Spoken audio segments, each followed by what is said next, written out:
Hello everyone, आपका investment knowledge में स्वागत है। आज से हम इन्वेस्टमेंट नॉलेज में एक ऑप्शन की सीरीज स्टार्ट कर रहे हैं जिसमें हम ऑप्शन बाइंग, ऑप्शन सेलिंग, इनके प्रो, इनके कॉन, ये सब चीज़ें देखेंगे और जानेंगे कि ऑप्शन बाइंग ज़्यादा बेटर है या ऑप्शन सेलिंग ज़्यादा बेटर है और कौन सी सिचुएशन में ऑप्शन बाइंग करनी चाहिए, कौन सी सिचुएशन में ऑप्शन सेलिंग करनी चाहिए। लेकिन आज की इस वीडियो में मैं ब्रीफ में option buying versus option selling का जो कॉन्सेप्ट है वो आपको बता दूंगा। ठीक है। उसके बाद जितने भी पॉइंट्स हैं इन सब के बारे में मैं डिटेल में वीडियो अलग अलग से बना दूंगा। ठीक है। ठीक है, तो आज की वीडियो शुरू करते हैं। सबसे पहले शुरू करते हैं ऑप्शन बाइंग और ऑप्शन सेलिंग में इनिशियल कॉस्ट किसकी ज़्यादा है। ठीक है। तो ऑप्शन बाइंग और ऑप्शन सेलिंग में बायर्स पे स्मॉल प्रीमियम, इसका मतलब है, और मैं इसमें एग्जांपल लूंगा टाटा मोटर का। ठीक है। टाटा मोटर अभी की डेट में 678 के आसपास ट्रेड कर रहा है। ठीक है। तो अगर मान लो, और उसका एक लॉट है 800 रुपये का। ठीक है। तो अगर किसी बायर ने मान लो 690 की कॉल बाय करनी है या 680 की कॉल बाय करनी है तो उसको मान लो 10 रुपये देने हैं। ठीक है। अगर उसने 680 की कॉल बाय करनी है किसी बायर ने, ठीक है, तो उसने अगर मान लो 10 रुपये के, हाँ 10 रुपये, ठीक है, 10 रुपये पर 680 की कॉल है तो उसने 800 × 10 8,000 रुपये पे करने हैं। ठीक है। तो इसका मतलब है 680 की कॉल बाय करने के लिए एक बायर को सिर्फ 8,000 रुपये की ज़रूरत है, जबकि उसी 680 की कॉल को सेल करने के लिए एक सेलर को अप्रोक्सीमेटली 1.5 लाख रुपए के आसपास की ज़रूरत पड़ेगी। ठीक है। इसको मैं डिटेल में भी बता दूंगा, लेकिन बाद में मैं एक एक चीज़ पर डिटेल में वीडियो अलग से बना दूंगा। आज मैं ब्रीफ में बताता हूँ। ठीक है। इसका मतलब है इसी 680 की कॉल को बाय करने के लिए 8,000 की ज़रूरत अगर एक बायर को है, उसी कॉल को सेल करने के लिए अप्रोक्सीमेटली 1.5 लाख या 1,20,000, मतलब 1 लाख से ऊपर ही 1.25 लाख या 1.5 लाख के आसपास की मार्जिन की ज़रूरत होगी एक ऑप्शन सेलर को। ठीक है। सेम ऑप्शन को बाय और सेल करने के लिए। ठीक है। अब अगर नेक्स्ट बात करें रिस्क, इसमें रिस्क की बात करें कि किसका कितना रिस्क इन्वॉल्व है, तो buyers risk is unlimited, sorry, buyers risk is limited. ठीक है। And sellers risk is unlimited, sellers can face unlimited losses. ठीक है। इसका मतलब है कि जैसे आपने 680 की कॉल बाय करने के लिए अगर बायर ने 8,000 रुपये पे किया है तो उसका रिस्क यहाँ लिमिटेड हो गया सिर्फ 8,000 रुपये के लिए। उसका मतलब है कि अगर मंथ एंड पर ये कॉल 680 के नीचे, सॉरी, कॉल तो नहीं, अगर ये share Tata motor month and पर 680 के नीचे क्लोज कर देता है तो उसका जो लॉस होगा वो सिर्फ 8,000 रुपये होगा। 680 के नीचे चाहे ये 500 रुपये चला जाए, चाहे 600 रुपये चला जाए, चाहे 650 रह जाए। ठीक है। इसका जो रिस्क है वो सिर्फ 8,000 रुपये होगा, इसको जो लॉस होगा सिर्फ 8,000 रुपये का ही होगा। लेकिन सेलर्स को, अगर जैसे किसी ने 680 की सेलर ने कॉल सेल कर दी है, ठीक है, और ये 800 रुपये चला जाता है, 680 से 800 रुपये चला गया, इसका मतलब हो गया 120 रुपये। ठीक है। और 120 इंटू 800 कर लो, 12×8 = 96, तकरीबन तकरीबन 96,000 रुपये। और ये जितना ऊपर जाएगा, 680 के कॉल अगर किसी ने सेल की है, ये जितना ऊपर जाएगा उतना ही उसको लॉस बढ़ता जाएगा। ठीक है। इसमें मैं एक और चीज़ बताया था, कॉल को बाय करने का मतलब है कि वो बायर बोल रहा है, जैसे 680 के कॉल को बाय करने का मतलब है कि बायर बोल रहा है कि 680 से ऊपर जाएगा ये शेयर, और जितना ये शेयर ऊपर जाएगा उतना उसको प्रॉफिट होगा। और सेल जो कर रहा है वो बोल रहा है कि अगर ये 680 से नीचे रह गया तो मुझे 8,000 रुपये मिल जाएंगे, चाहे 680 से जितना मर्जी नीचे रह जाए। लेकिन अगर 680 से ऊपर चला गया, जितना ऊपर जाएगा उतना उसको लॉस होगा। जैसे मैंने बताया, अगर ये 120 रुपये ऊपर चला गया, मान लो 800 रुपये पहुँच गया, तो उसको 96,000 रुपये लॉस हो जाएगा, जबकि प्रॉफिट उसको सिर्फ 8,000 रुपये होना था। तो इसका मतलब है बायर का रिस्क जो लिमिटेड है और सेलर्स का रिस्क अनलिमिटेड है। ठीक है। अब नेक्स्ट स्लाइड में रिवॉर्ड, वो विंस बिगर रिवार्ड। ठीक है। इसका मतलब है कि buyers can earn unlimited gains and seller earn limited premium. ठीक है। जैसे 680 की जो कॉल एक बायर ने बाय की थी, उसने 8,000 रुपये लगा के इसने बोला था कि 680 से जितना ऊपर जाएगा उतना मुझे प्रॉफिट होना चाहिए, जिसने 680 की कॉल बाय की थी। तो अगर ये 800 चला गया तो इसका मतलब है इसको 96,000 प्रॉफिट हो जाएगा। 96,000 में से 8,000 कम कर देंगे तब भी 88,000 रुपये उसको प्रॉफिट होगा, अगर ये 800 चला गया मंथ एंड तक। ठीक है। और जिसने इसको सेल किया था, 680 की कॉल को जिसने सेल किया था, उसको अगर 680 के नीचे रह गया, ये इसके नीचे ही रह गया, तब तो उसको 8,000 मिलना था। लेकिन अगर इसके ऊपर चला जाता तो उसको अनलिमिटेड लॉस होना था। ठीक है। तो इसका मतलब है इसका जो प्रीमियम था वो लिमिटेड था, इसका प्रॉफिट था वो लिमिटेड था, इसको 8,000 ही मिलना था। ये चाहे 500 भी चला जाता 680 के नीचे, अगर 680 पर भी रहता तब भी इसको 8,000 ही मिलना था। अगर ये 650 चल जाए तब भी 8,000 ही, अगर 500 चल जाता तब भी इसको 8,000 ही मिलना था। लेकिन जिसने बाय किया था, अगर ये 800 चल जाता तब उसको 96,000 मिलना था। लेकिन अगर ये 680 पर ही रहता तब उसको 0 मिलना था। ठीक है। लेकिन इसका रिवॉर्ड जो बहुत ज़्यादा है, मतलब रिस्क रिवॉर्ड जो है बहुत फेवरेबल है बायर्स के केस में यहाँ पर। ठीक है। इसमें बहुत से और फैक्टर भी होंगे जो मैं आगे बात करूँगा, लेकिन अगर इसमें सिंपल तरीके से यहाँ देखा जाए तो buyers can earn unlimited gains, seller earns limited premium. ठीक है। सेलर्स के लिए लिमिटेड 8,000 ही है, जबकि बायर जितना मर्जी 96,000 कमा ले, चाहे मंथ एंड पर अगर चल जाता है उस साइड चला जाता है। ठीक है। अब नेक्स्ट स्लाइड में देखें, अगर चांसेस ऑफ विनिंग। ठीक है। इसका मतलब है कि ये जो ऑप्शन बाइंग और सेलिंग है, इसमें किसके विन करने के, किसके जीतने के चांसेस ज़्यादा हैं। तो इसमें buyers win rarely but big. इसका मतलब है कि इसमें बायर्स के विनिंग के चांसेस कम रहते हैं, हमेशा कम रहते हैं, और वो मैं बताऊंगा थोड़ा एग्जांपल से कि कैसे कम रहते हैं। और सेलर्स के विनिंग के चांसेस ज़्यादा रहते हैं। ठीक है। लेकिन इसमें जो डिफरेंस मैंने पहले बता दिया, sellers win often but small, जैसे 8,000 रुपये प्रीमियम मिला उसको सिर्फ। ठीक है। और इसको तो हो सकता है 50,000 मिल जाता या ज़्यादा मिल जाता। लेकिन इसमें क्या है, प्रोबेबिलिटी जो बायर्स की विनिंग की है वो बहुत कम है। और ऐसा क्यों है, ये 2x1 है।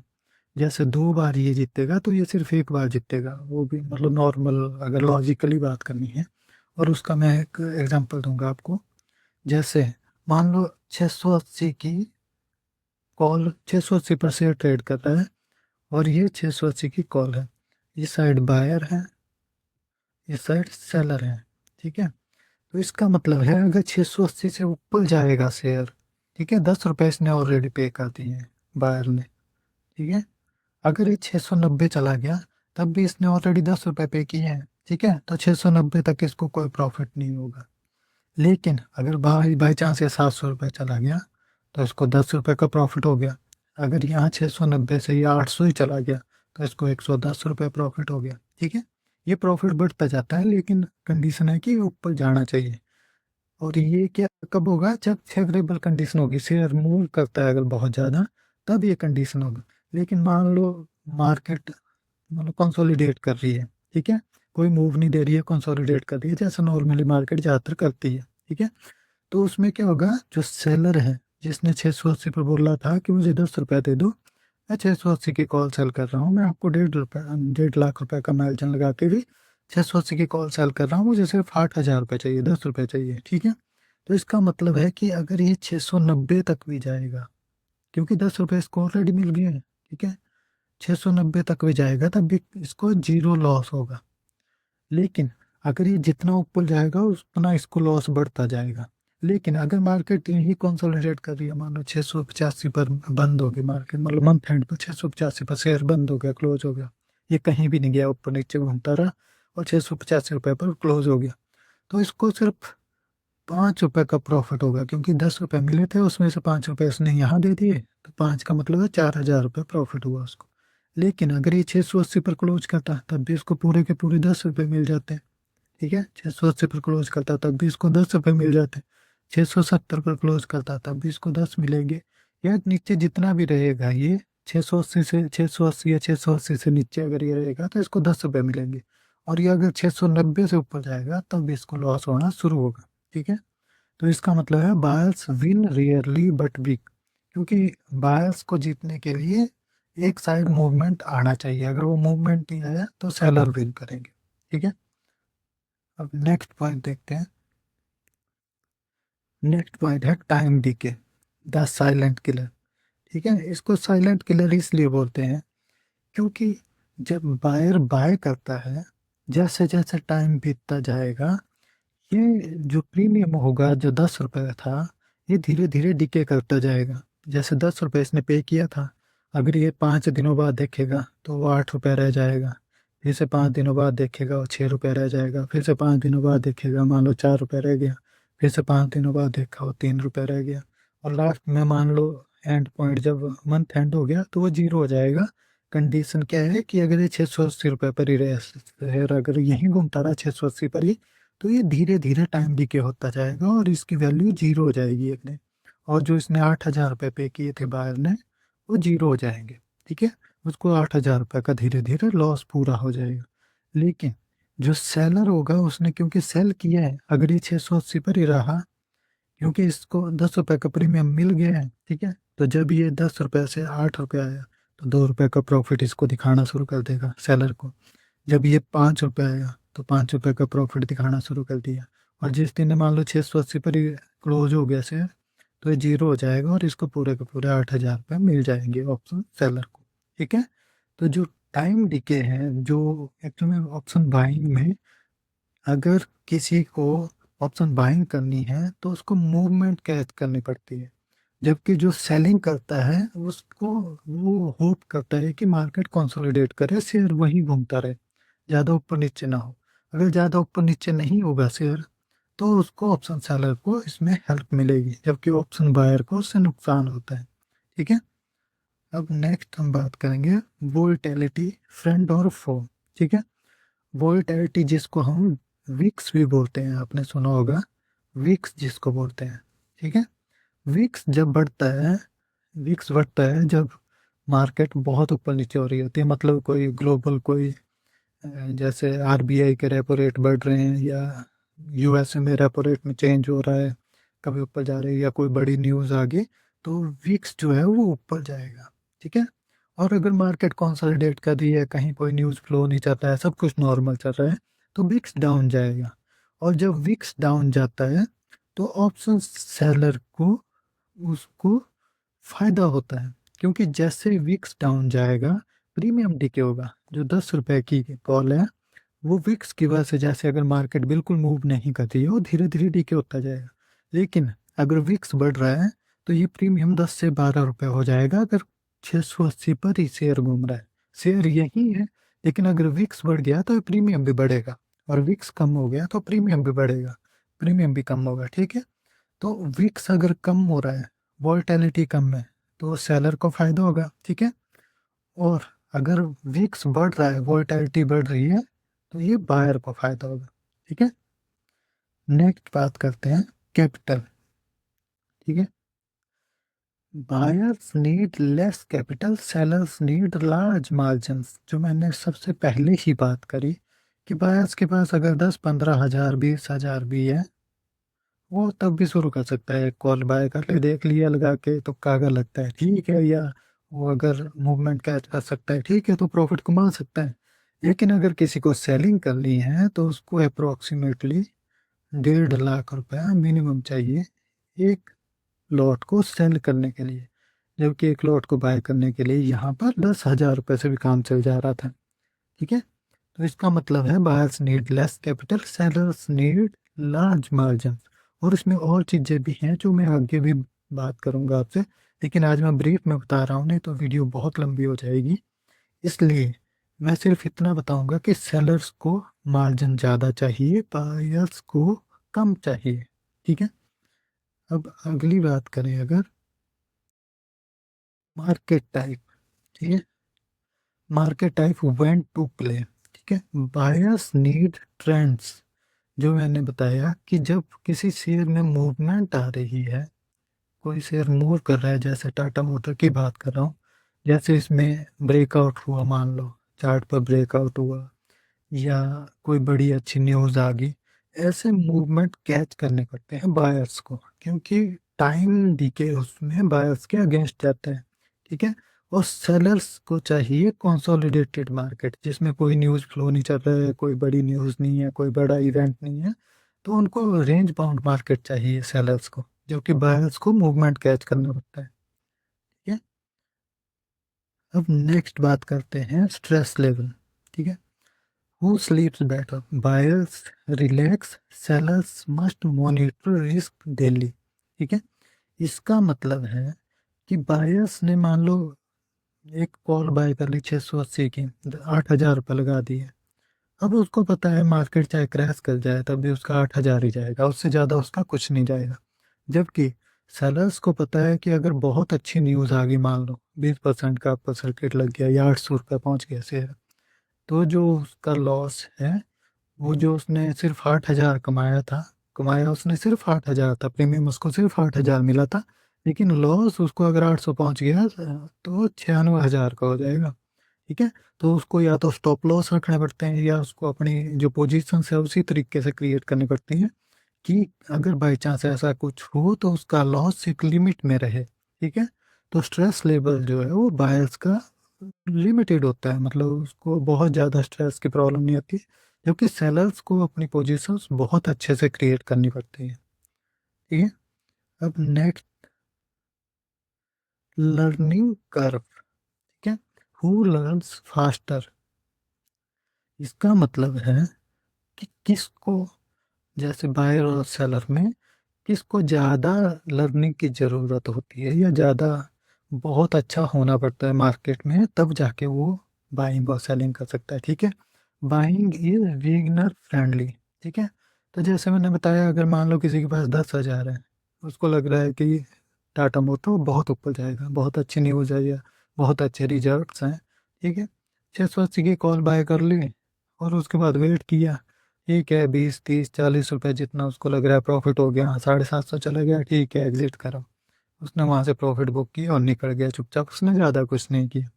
लेकिन जो सेलर है, उसको एक्सपीरियंस की ज़रूरत भी है, उसको लर्निंग की ज़रूरत भी है, उसको न्यूज़ फ्लो का भी पता होना चाहिए, उसको शेयर का भी पता होना चाहिए कैसे ये मूव करता है, क्योंकि उसका रिस्क जो है वो बहुत ज़्यादा रहता है। जैसे अगर उसको लग रहा है कि न्यूज़ फ्लो आ रहा है, तो उसको स्टॉप लॉस उसी हिसाब से चलना करना पड़ेगा पहले ही, या तो उसको पोजीशन उसी हिसाब से मेंटेन करनी पड़ेगी। मतलब सेलर्स को एक्सपीरियंस प्लस नॉलेज प्लस, मतलब हर चीज़ के बारे में पता होना चाहिए, न्यूज़ फ्लो क्या चल रहा है, हर चीज़ के बारे में अवेयर रहना पड़ता है सेलर को। ठीक है। इसलिए सेलिंग के लिए एक्सपीरियंस की ज़रूरत तो रहती ही है, ज़्यादा एक्सपीरियंस की ज़रूरत रहती है। ठीक है। अब buyers double money if stock rises, seller keeps premium if flat. इसका मतलब है कि जैसे मैंने बताया कि अगर 680 पर उसने 10 रुपये पे किए हैं और ये 710 पहुंच गया, ठीक है, तो 710 पर मतलब मंथ एंड पर क्लोज कर गया, ठीक है, तो इसको सीधा 30 रुपये मिल जाएंगे। 10 रुपये इसने पहले पे किए थे, 20 रुपये एक्स्ट्रा मिल गए इसको। ठीक है। 8,000 रुपये पे करके इसको 16,000 रुपये मिल गए। ठीक है। लेकिन सेलर को उसी 680 के कॉल सेल करने पर सिर्फ 8,000 मिले थे, और ये अगर 500 भी चला जाएगा तब भी इसको 8,000 ही मिलेंगे, उससे ज़्यादा इसको नहीं मिलेंगे। तो सेलर्स की प्रीमियम ये फ्लैट, मतलब सेलर्स का जो प्रीमियम है वो सेम रहेगा। ठीक है। अब इसके आगे अगर बात करें लास्ट में इसका कंक्लूजन के। ठीक है, इसमें बहुत सारी चीज़ें हैं ऑप्शन बाइंग और सेलिंग में। ठीक है, ऑप्शन बाइंग और ऑप्शन सेलिंग में बहुत सारी चीज़ें हैं। ये तो सिर्फ मैंने कुछ बेसिक चीज़ें बताई थी आपको। इसके बारे में जितने मैंने पॉइंट्स बताए हैं इन पर मैं एक एक वीडियो ले आऊँगा और डिटेल में बताऊँगा कि ऑप्शन बाइंग ज़्यादा बेटर है या ऑप्शन सेलिंग। लेकिन अभी मैंने सिंपल जो इसका ब्रीफ था वो मैंने आपको बता दिया कि ऑप्शन बाइंग और ऑप्शन सेलिंग में डिफरेंस क्या है या बेसिक आइडिया इसका क्या है। लेकिन इसमें बहुत सारी चीज़ें हैं, मतलब सिर्फ इस वीडियो को आप देख के आप नहीं बोल सकते कि आपको ऑप्शन बाइंग करनी है या ऑप्शन सेलिंग करनी है।